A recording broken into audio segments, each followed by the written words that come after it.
A partir de este momento, usted ha ingresado al Enfoque Bíblico Cristiano, un programa para analizar la realidad y volver a los valores morales y eternos de la palabra de Dios. Enfoque Bíblico Cristiano es una idea del pastor Carlos Aguilera, quien ya les da una cordial bienvenida en Radio de la Fe, una sintonía del cielo para bendecir tu vida. Hola, buenas tardes queridos oyentes de la radio. Estamos transmitiendo en este día martes desde Santiago del Estero, en la República Argentina, por FM 105.7 Radio de la Fe, una sintonía del cielo para bendecir tu vida. En este día, como todos los martes, tenemos el enfoque tecnológico, entrevistando al ingeniero Juan Marcos Mulqui, que va a traernos nuevos conceptos tecnológicos para que podamos compartir en esta tarde un tema de actualidad. Pero quiero comentarte algunas cosas respecto a la historia de la Biblia en el español, en el idioma español, porque estamos transitando este mes de septiembre, el mes de la Biblia. Ustedes saben que ha sido instituido este mes como el mes de la Biblia porque el 26 de septiembre de 1569 se imprimió la Biblia en español, la Biblia traducida al español por Casiodoro de Reina en Suiza. En aquella oportunidad, primera tirada de imprenta de la Biblia en español, se imprimieron 260 ejemplares. Eso fue en 1569. Luego, en el año 1602, se hizo la primera revisión por Cipriano de Valera, y de ahí el nombre de las versiones más utilizadas en los púlpitos protestantes, que es la versión Reina Valera.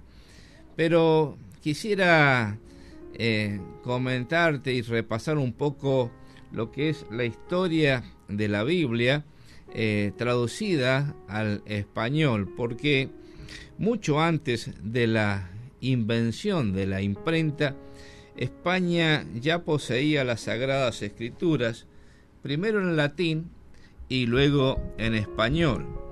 No obstante, la prohibición de poseer en lengua común los libros del Antiguo y del Nuevo Testamento viene produciéndose y reiterándose desde el año 1229. El alcance territorial de las diversas prohibiciones es variable según las distintas jurisdicciones que la división feudal establecía. Por disposición eclesiástica, aplicable principalmente a la región catalana, a quienes poseían las Sagradas Escrituras en lengua común, se les daba el plazo de 8 días en que debían entregarlos al obispo de su diócesis para ser quemadas. Para quienes siquiera permitieran que en sus tierras habitaran herejes, la pena era confiscación de bienes. Así entonces, las reiteradas prohibiciones hacen entender que ya desde el siglo XIII se conocía en Cataluña la Biblia en lengua vulgar, es decir, traducida al español. Por eso ya los valdenses y albigenses habían ganado adeptos en España y también sufrían persecución. Ahora bien, el más antiguo ejemplar de la Biblia en español se conserva en el Museo del Escorial. Es la llamada Biblia prealfonsina, una de las obras de Alfonso X, que data de 1221 a 1284. El códice respectivo se ha deteriorado y solo consta actualmente de los libros de Levítico, Números y Deuteronomio. Obra del mismo rey sabio es la Biblia alfonsina, parte de la grande y general historia, es un resumen de toda la Biblia. Alfonso X, en colaboración con sabios moros y judíos, escribió obras en las cuales la lengua castellana fue depurando su estilo y alcanzando inusitado esplendor. De este modo, influyó en la evolución de nuestro idioma en aquellos días y ha corrido una suerte paralela a dicha evolución en las sucesivas versiones. Ahora, es interesante que en España hubo traducciones, varias traducciones de judíos convertidos al cristianismo. Los siglos XIV y XV vieron un gran auge en cuanto a producciones bíblicas. Salomón, judío convertido al catolicismo, produjo una traducción paralela, donde tenía una columna de la Vulgata junto a otra traducida al español y vertidos directamente del hebreo. Luego, en 1430, se edita la Biblia llamada de la Casa del Alba. Es un lujoso códice en vitela, bellamente ilustrado y caligrafiado, y consta únicamente del Antiguo Testamento ordenado según el canon judío. Esta es una obra del rabí Moshe Arangel, quien invirtió en ella 9 años de labor y la terminó, como hemos dicho, en el año 1430. Una traducción que se ha perdido es la de Martín de Lucena, el Macabeo. Se realizó por encargo de Íñigo López de Mendoza, el famoso marqués de las Serranillas. El Tribunal de la Inquisición, creado en el año 1183 para seguir los protestantes albigenses, había caído ya en desuso. Los reyes católicos lograron del Papa Sixto la resurrección del mismo, pero con el nombre de Santo Oficio. Esto estamos hablando del año 1482. El populacho asusado contra los judíos ya venía exterminando a muchos de estos y destruyendo sus bienes. Algunos apologistas católicos dicen que en España había por aquellos días libertad de cultos, pero la persecución era contra los judíos que fingían haberse convertido al catolicismo y que a los judíos no convertidos se les permitía perseverar en su religión. Cosa totalmente contraria, dicen algunos historiadores. Tal es así que en el año 1498 los reyes católicos decretaron la expulsión de los judíos. Estos se llevaron a España en el corazón y aún conservan amorosamente su idioma. En el exilio continuaron produciendo traducciones españolas del Antiguo Testamento, publicadas principalmente en Ámsterdam, Holanda, y en Ginebra, Suiza. Luego, históricamente podemos hablar de 3 siglos de represión antibíblica. Comienzan a producirse nuevas medidas para restringir la lectura de las Sagradas Escrituras. La regla 5 del índice de la Inquisición, sin embargo, si no cortó el hilo de las traducciones en romance, de hecho las limitó mucho. Dice el comentario a la Sagrada Escritura de Verbum Dei, escrito en Barcelona por la editorial Herder. Allí se añade que en los siglos XVI, XVII y gran parte del siglo XVIII se hicieron en España muy pocas traducciones bíblicas y no todas llegaron a publicarse. Entre 1514 y 1547 se produce la Biblia políglota complutense y en 1569 a 1573 la Biblia regia, también políglota. Ahora, fuera de España había más libertad respecto a la Biblia.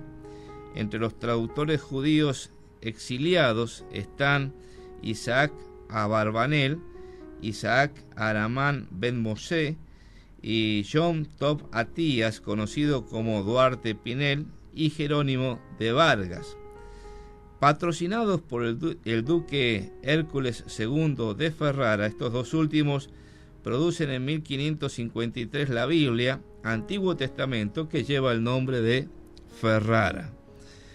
Recelosos de que por esta dispersión habían de olvidar la doctrina que en las sinagogas de España se les habían enseñado por los códices manuscritos españoles que había en ellas, se resolvieron dichos judíos, vecinos de Ferrara, a hacer por estos mismos códices una impresión que conservase las mismas voces españolas que estaban habituados a oír en dichas sinagogas y que fuera de ellas no estaban en uso.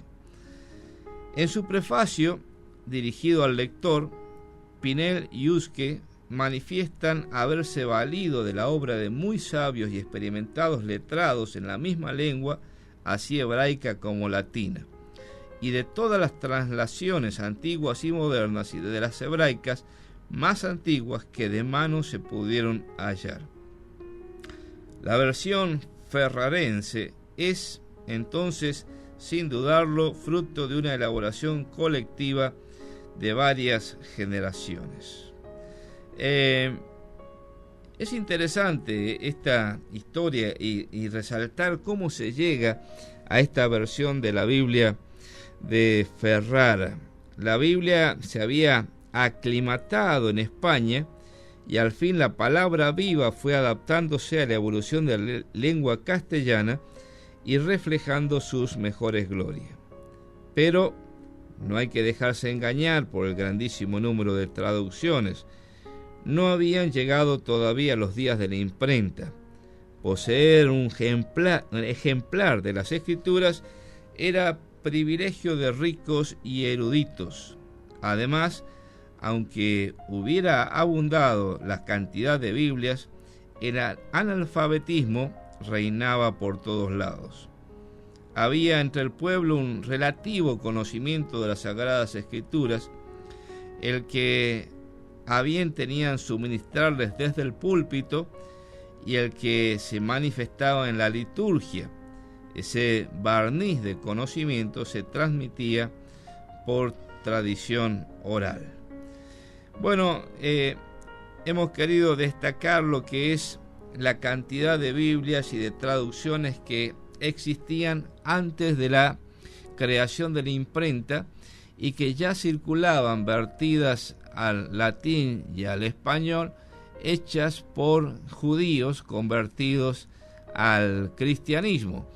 Luego vamos a seguir comentando ya sobre las Biblias protestantes escritas en español y cómo llegamos a la versión más conocida entre todos los hispanohablantes, que es la versión Reina Valera. Vamos a escuchar un tema musical y enseguida volvemos para la entrevista al ingeniero Juan Marcos Mulqui con nuevos conceptos digitales o tecnológicos.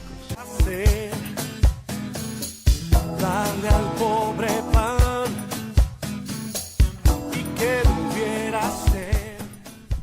Bueno, continuamos ahora con el enfoque tecnológico en compañía del ingeniero Juan Marcos Mulqui. Bienvenido. Bueno, muchas gracias. Buenas tardes a toda la audiencia. Nos había quedado un temita pendiente sobre los nuevos conceptos en tecnología, ¿no? Así que podemos decir que abrimos el capítulo 2 para seguir viendo de todos estos conceptos interesantes. Así es. Nos estaban faltando un par de conceptos, pero vamos a retomar uno que hemos dejado la semana pasada también y que estuvimos hablando de cómo los dispositivos móviles van a empezar a colaborar con nuestra salud, ¿no? Porque tengo que hacer una acotación de algo que ha acontecido esta semana y que ha sido la presentación de los nuevos dispositivos de iPhone, entre los que está el nuevo Apple Watch en su versión 4, ¿no?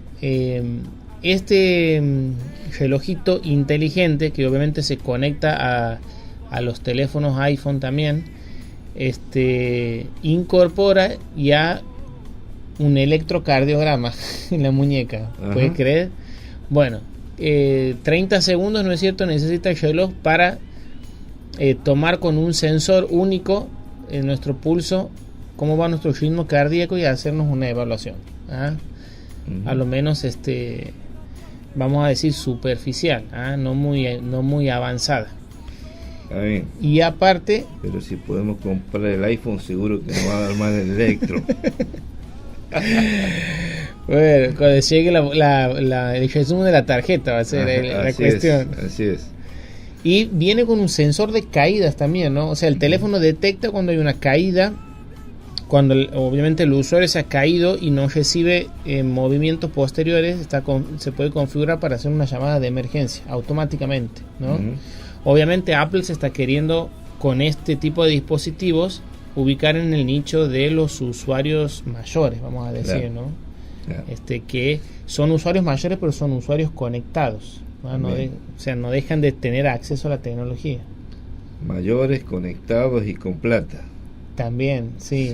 ¿Cuánto vamos a decir mayores de norteamericanos, vamos a decir, ¿no es cierto? Para este hemisferio es un poco más 30.000 pesos. Bueno, el iPhone nuevo, el que presentaron ahora en su versión más completa, vamos a decir, está cerca de los 50.000. Entre los 40.000 y los 50.000, pero estamos hablando de un teléfono. No, pero viene con el reloj, la pulsera incluido. No, eso es aparte. Porque eso es aparte, sí. Claro, yo compro un iPhone de eso y seguro que me caigo y me tienen que hacer el electro todo junto, pero bueno. En fin. Está bien. Bueno, esto quería comentarlo porque justamente es algo que habíamos hablado en el último programa, de que esto se va a estar viendo, ¿no es cierto? Sí. El control de la salud con nuestros dispositivos móviles, ¿no? Sí, inclusive es interesante eso porque ya hay empresas de emergencias médicas que te dejan el dispositivo como para que apretando un botón se active la alarma en la emergencia, para que te mandan una ambulancia, digamos, para socorrerte. Seguramente estos dispositivos como el iPhone van a activar esto en forma automática cuando noten la falta de movimiento. Claro, exactamente. Y una cosa que he estado observando también en las últimas semanas son servicios de salud prepagos que ofrecen, entre todo el paquete de servicios, las asistencias por teleconferencia, ¿no? Es decir, ya no visitar el consultorio del médico, sino hacer una conferencia virtual a través del teléfono. Obviamente hay un par de cosas que se pueden hacer y diagnosticar a la distancia, tal vez otras no, pero por lo menos un primer análisis se puede hacer. Sí, interesante. Son cosas que se vienen y que las vamos a ver más a menudo, ¿no? Pero bueno, nos quedaban, habíamos visto 3 conceptos, ¿no es cierto?, el martes pasado, y ahora nos quedan unos últimos 3 conceptos. Y hablando un poco más de la salud también, hay un concepto que se va a estar también hablando mucho en lo que sigue este tiempo, que es el brain jacking o pirateo de cerebros, ¿no? Parece algo de ciencia ficción, ¿no? Pero justamente si empezamos a pensar en la tecnología colaborando con nuestra salud, vamos a tener que tener un poco de cuidado con los dispositivos que usamos, ¿no? Ya es muy común ver dispositivos que se conectan, ¿no es cierto?, a nuestro cuerpo, vamos a decir biomédicos, biotecnológicos, y por qué no también que se conectan a nuestro cerebro, ¿no? Ahora, ¿qué pasaría si la parte inalámbrica de esos dispositivos es intervenida por alguna persona que quiera hacer un daño, ¿no? Ya hay un caso, por ejemplo, no un caso trágico, pero sí un caso paradigmático, que es el del ex vicepresidente de los Estados Unidos en la época de George Bush. Estamos hablando entre el año 2000 y 2010.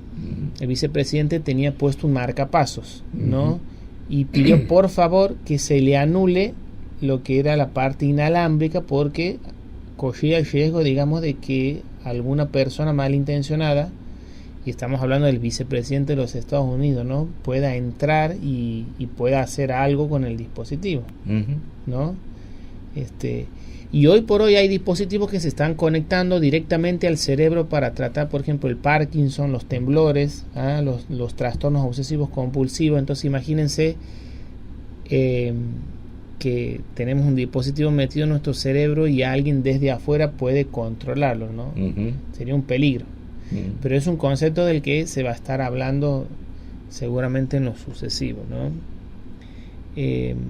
Otro concepto interesante es el de los cargadores inalámbricos, ¿no? Estos cargadores inalámbricos funcionan hace mucho tiempo, ya que se están implementando, pero cada vez los vamos a ver en más dispositivos.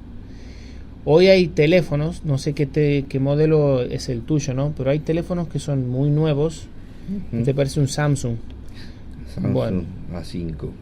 El A5. Bueno, hay la línea Samsung, por ejemplo, tiene modelos que ya tienen dentro, incorporado a su teléfono, la capacidad de ser cargados inalámbricamente. Tal vez el teléfono no viene con un cargador inalámbrico, pero ya tiene la tecnología preparada para ser cargado inalámbricamente, ¿no? Bien.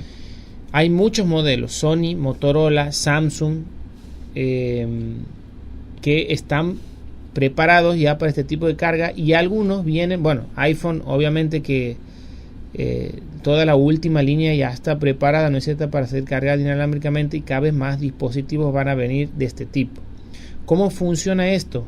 Funciona con una base, ¿no es cierto?, que si está conectada a la electricidad, es una base que puede ser redonda, y el teléfono simplemente necesita apoyarse en esa base y es cargado electrónicamente, ¿no? Bien. Hay toda una cuestión de inducción electromagnética con una bobina que emite y una bobina que recibe, ¿no es cierto?, en el teléfono, y el teléfono se carga, vamos a decir, sin necesidad de enchufarlo al teléfono, claro, porque igualmente la base está enchufada, ¿no? Pero al teléfono no es necesario enchufarlo. Tiene cierta comodidad, ¿no es cierto?, ponerlo al teléfono y sacarlo, ¿no? Y más que nada porque se puede extender un poco más esto de lo que es la carga a lugares como por ejemplo los aeropuertos, ¿no? En los que uno pueda apoyar su teléfono y retirarlo y ya haber recibido carga, ¿no es cierto? Claro. Hace poco se instaló una sucursal de McDonald's aquí en nuestra provincia, y bueno, y vimos que han incorporado cajeros virtuales, ¿no es cierto?, y todo ese tipo de tecnología. Bueno, McDonald's está prometiendo, por lo menos para lo que es el Reino Unido, poner en 1000 sucursales del Reino Unido estos puestos de carga inalámbrica, ¿no? No es solamente que el usuario quiere o necesita usar su teléfono mientras está en el local, sino que a veces el local también requiere del uso del teléfono para acceder a promociones y ese tipo de cosas. Entonces uno tiene que tener el teléfono disponible, ¿no es cierto? Y obviamente como un servicio más para atraer a los consumidores. Y no solamente esto lo vamos a ver en los celulares, sino que lo vamos a ver en muchos otros dispositivos. Tenemos que decir que si por ejemplo mi teléfono no tiene la capacidad de ser cargado por inducción o de forma inalámbrica, vienen aparatitos. Yo puedo conectarle un receptor de carga inalámbrica que va conectado hacia el puerto donde nosotros cargamos el celular, y ya podemos apoyarlo en una base de inducción. Claro. Podemos adaptarlo. Claro. Pero por ejemplo pensemos en los autos eléctricos, ¿no es cierto? Los autos eléctricos vienen y se apoyan, ¿no es cierto?, o se estacionan en una posición donde hay carga inalámbrica, por ejemplo. Ya no necesitan cables, ¿no es cierto? Tal vez un dispositivo que se instala directamente en la cochera del dueño del auto, apoya el auto y durante toda la noche se carga sin que uno se dé cuenta, ¿no? O sea, es algo que va a trascender a lo que es la telefonía móvil. Seguramente. Bueno, y otro concepto, el último que vamos a ver hoy, es es uno que es bastante interesante, ¿no? Y que desde el año pasado, finales del año pasado, que se está promocionando un poco, que es el concepto de platooning. Viene del inglés, en el que platoon significa pelotón, ¿no es cierto? ¿Pelotón de qué? Seguramente hemos visto en la ruta, muchas veces en la carretera mientras viajamos, las motos o los autos que se colocan detrás de los camiones, ¿no? Y quieren aprovechar esa succión de aire y por ahí ahorrar combustible, ¿no es cierto? Ese tipo de cosas, ¿no? Bueno, este concepto del platooning viene a aprovechar este tipo de comportamientos, ¿no es cierto? Y se trata de lo que son los trenes de carretera, que le dicen también, ¿no? Básicamente en lo que son las patrullas de camiones.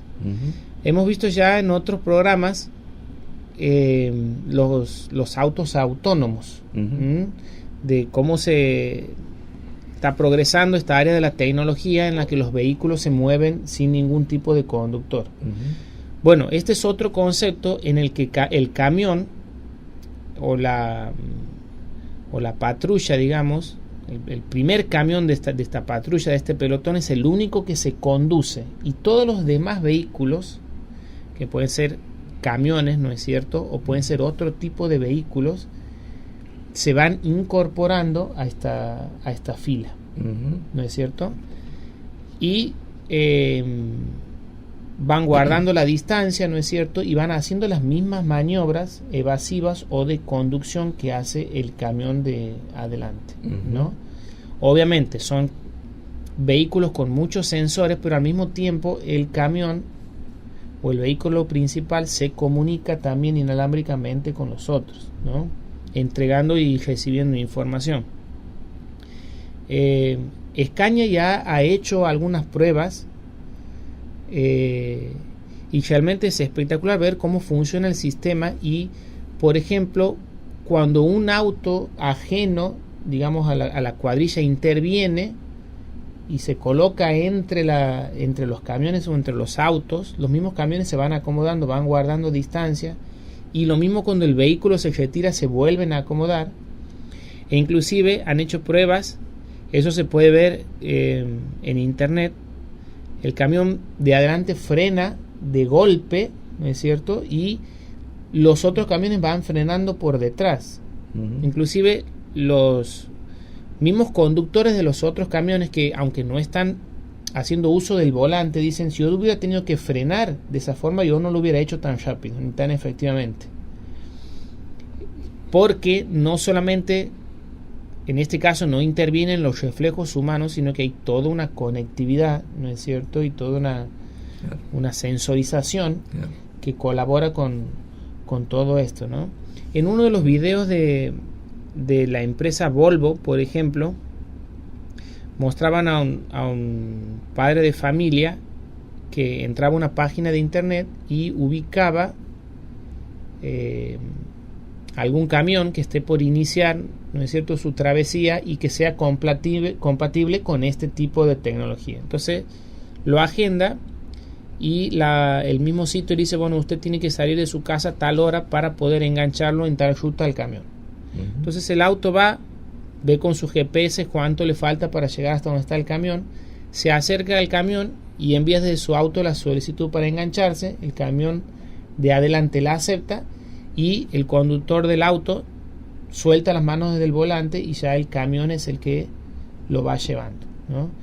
O sea, no solamente hay una cuestión de comodidad, sino que aumenta la seguridad, aumenta lo que es el ahorro de combustible y aumenta lo que es también las emanaciones tóxicas, ¿no?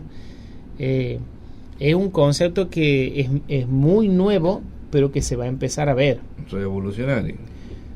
Más que nada en las autopistas, ¿no? Claro. Porque si nos encontramos con una fila de camiones en la ruta, es un poco complicado. Pero bueno, son conceptos que los vamos a ir seguramente viendo en mayor o menor medida, digamos, en nuestra zona, pero tecnología que ya los autos y y bueno, los camiones lo van a ir incorporando. Digamos, ¿eso está en etapa experimental o ya está no, comercializado? todavía está en experimental. Esta información ha empezado a tomar preponderancia a finales del año pasado, del 2017, ¿no?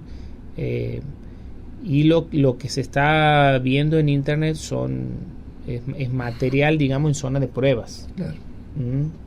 No, todavía no es algo que esté en efecto en las rutas. Claro. Pero que me parece mucho más accesible o mucho más inmediato y hasta más sencillo de implementar que los vehículos totalmente autónomos. Claro. ¿No? Sí, que inclusive han presentado problemas, ¿no? Claro. Han presentado problemas, accidentes, Sí. cuestiones legales, ¿no? Pero bueno, obviamente un camión cambia de maniobra adelante y el camión de detrás, en cálculo de velocidad y de distancia, hace la misma maniobra en el momento que tiene que hacerlo, ¿no? Bastante interesante y bastante atractivo de verlo también, ¿no? Sí. Una vez podemos compartir algunos de los videos en la página de la radio. Y yo creo que tendríamos que ahora que nuestro operador anda poniendo de fondo algunas filmaciones, podemos pasar alguna filmación de esta. Sí, podría ser. Se tiene que animar, Una vez cuando editamos el video, lo pone de fondo. No hay problema con los derechos de autor y todo eso. Somos amigos de Volvo nosotros. Eso se maneja. Bueno, Juanqui, gracias por traernos estos conceptos tecnológicos nuevos, hasta revolucionarios podríamos decir. Sería muy bueno que podamos engancharnos en un viaje de larga distancia con un camión, que nosotros podamos ir descansando en el auto mientras el otro va guiándonos en forma y ahorrando inalámbrica y ahorrando combustible. Estaría muy bueno. Bueno, le mandamos un saludo a los ordenanzas. Hoy es el día de la ordenanza, ¿no? Y bueno, aquí en el colegio tenemos varios que trabajan y que su labor es muy apreciada por todo lo que es auxiliar de la educación, ¿no? Especialmente tengo a Nelly, Ángel, Alfredo, Gustavo y Mari, que trabajan en el nivel secundario, y no quiero que se me resientan los demás de los niveles primarios y jardín, así que a todos les mandamos un saludo en este día de la ordenanza. Vamos a escuchar un tema musical y enseguida volvemos para la reflexión final.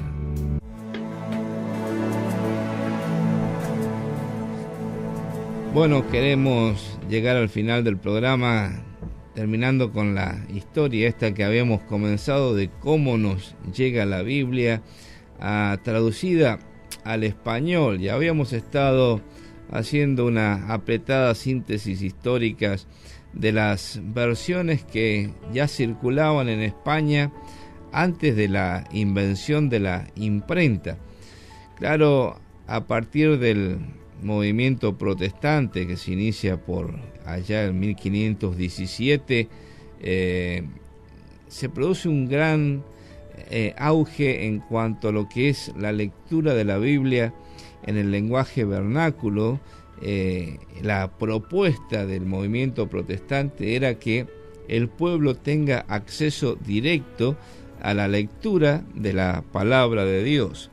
Así es que llegamos a esta intención de que la Biblia esté traducida en el lenguaje que el pueblo pueda entender. La Reforma encontró bien abonado el terreno español, según hemos visto, por la gran difusión de las Sagradas Escrituras, debida en gran parte al pueblo judío. Muchos de estos judíos habían emparentado con familias españolas, a tal punto que la acusación de judaizar fue enderezada muchas veces por la Inquisición contra importantes personajes españoles, aún dentro del clero. Veamos algunas de las principales traducciones que, bajo el influjo de la Reforma, se producen en el idioma español. Vamos a hacer un recuento de traducciones protestantes del siglo XVI. En el siglo XVI, Juan de Valdés tradujo los Salmos y las epístolas a los romanos y a los corintios. Recientemente se han reeditado en la Argentina y México las obras de este elegante escritor. La Universidad Autónoma de México publicó en 1964 el Diálogo de Doctrina Cristiana y el Salterio, traducido del hebreo en romance castellano. Luego vamos a el Nuevo Testamento de Encinas en 1543. Claro, bajo la influencia de Melanchthon, uno de los grandes personajes del movimiento protestante, y naturalmente en el extranjero, Francisco de Encinas tradujo en 1543 el Nuevo Testamento. Es notable que dedica su traducción al emperador Carlos V con la cita de Josué 1:8, que es obviamente un buen consejo para todo gobernante. Expone que muchos y muy variados pareceres ha habido respecto a si conviene trasladar las Sagradas Escrituras a la lengua vulgar. Encinas se muestra de acuerdo con los que desean en su lengua natural oír hablar a Jesucristo y a sus apóstoles. Entre las varias razones en que se apoya, la segunda es que solo al pueblo español se le impide tener la Biblia en su propio idioma. En defensa del prestigio cultural de España, entonces él dice que emprende esta obra de traducción del Nuevo Testamento al lenguaje español. Luego avanzamos en el tiempo y entre 1556 y 1557, Juan Pérez de Pineda publicó en Ginebra su bella traducción del Nuevo Testamento y los Salmos. Escribió también una conmovedora epístola consolatoria dedicada a los cristianos evangélicos de Sevilla que pasaron por el tormento, y 21 de los cuales murieron en la hoguera por causa de su fe. Entre estos se hallaba el conocido Julianillo Hernández, que tesonera y audazmente se había dedicado a introducir de contrabando en España el Nuevo Testamento de Juan Pérez. Juan Pérez de Pineda dedicó toda su vida a esparcir la palabra de Dios y para contribuir en la empresa, aún después de morir, dedicó por testamento todos sus bienes a la impresión de una obra completa de la Biblia en español. Así llegamos entonces a la famosa Biblia de Casiodoro de Reina. En el año 1569 fue impresa en Suiza. 260 ejemplares fueron los que salieron de imprenta en aquella primera tirada. Casiodoro de Reina trabajó entre 10 a 12 años en la traducción, cuyo frontispicio proclama con las palabras de Isaías: las palabras del Dios nuestro permanecen para siempre. Probablemente la publicación fue posible mediante de la licencia o la herencia dejada por Juan Pérez de Pineda. Hay constancia de que otros también dieron su aporte para este trabajo. Se terminó de imprimir entonces en 1569 y circuló clandestinamente en España, mediante la abnegación de creyentes que con ello exponían su vida.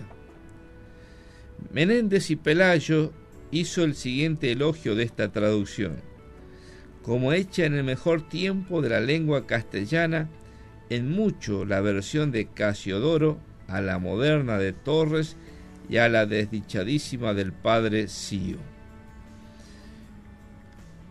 La que venimos comentando es la llamada Biblia del Oso, así llamada por tener un oso grabado en su frontispicio. Casiodoro hace mención muy especial del uso que él hizo de la Biblia de Ferrara. Esta versión, que era únicamente del Antiguo Testamento, había sido hecho dentro de la traducción de los judíos de España, que implicaba una reverencia muy especial por cada palabra y letra del texto hebreo. Casiodoro de Reina reconoce su deuda para con la Biblia de Ferrara, pero critica el excesivo apego de ésta al significado recto o natural de las palabras, apego a la letra que se realiza muchas veces con manifiesta violencia del sentido, dice Casiodoro, y considera que la Biblia es revelación, mensaje de Dios. Lógico es que se vista de lenguaje comprensible para el hombre común, y la de Ferrara, con su afán literalista, no lograba eso. Casiodoro tiene plena conciencia de la fuerza dinámica y revolucionaria de las Escrituras, pues dice en su amonestación al lector: intolerable cosa es a Satanás, padre de mentira y autor de tinieblas, cristiano lector, que la verdad de Dios y la luz se manifieste en el mundo, porque en este solo camino es deshecho el engaño, se desvanecen sus tinieblas y se descubre toda la vanidad sobre que su reino está fundado, de donde luego está cierta su ruina, y los míseros hombres que tienen ligados en muerte con prisiones de ignorancia, enseñados con la divina luz, se les salen de su prisión a vida eterna y a la libertad de hijos de Dios. La Biblia del Oso acerca la palabra de Dios al pueblo. Cipriano de Valera hizo la misma tarea respecto a su generación en 1602, teniendo en cuenta los cambios semánticos que el tiempo inevitablemente impone a los idiomas. Bueno, luego seguiremos comentando en otro programa las versiones actuales, porque los lenguajes dinámicos, como es la lengua española, van cambiando, actualizándose a lo largo del tiempo, y han sido necesarias distintas revisiones de esta primera Biblia, editada por Reina en 1569 y revisada por Valera en 1602. Así que valga esta reseña histórica para que valoremos el esfuerzo de tantos hermanos que, aún a riesgo de su vida y poniendo todos sus bienes al servicio de este trabajo inmenso que fue en aquel tiempo, traducir la Biblia al lenguaje español para que todos nosotros podamos entenderla en nuestro propio idioma. Y como dice el himno antiguo que solemos cantar, tenemos que amar la Biblia que Dios nos ha dado, porque a través de la Biblia Dios se revela al humano por fe. Te habla el pastor Carlos Aguilera. Gracias por estar ahí compartiendo con nosotros el enfoque bíblico cristiano, y si Dios lo permite, nos encontramos mañana a las 20 horas para un nuevo enfoque bíblico cristiano. Que Dios te bendiga. Por hoy, nada más. Mañana nos volveremos a encontrar con un nuevo enfoque bíblico cristiano de la actualidad. Por Radio de la Fe, una sintonía del cielo para bendecir tu vida. Por su compañía, muchas gracias.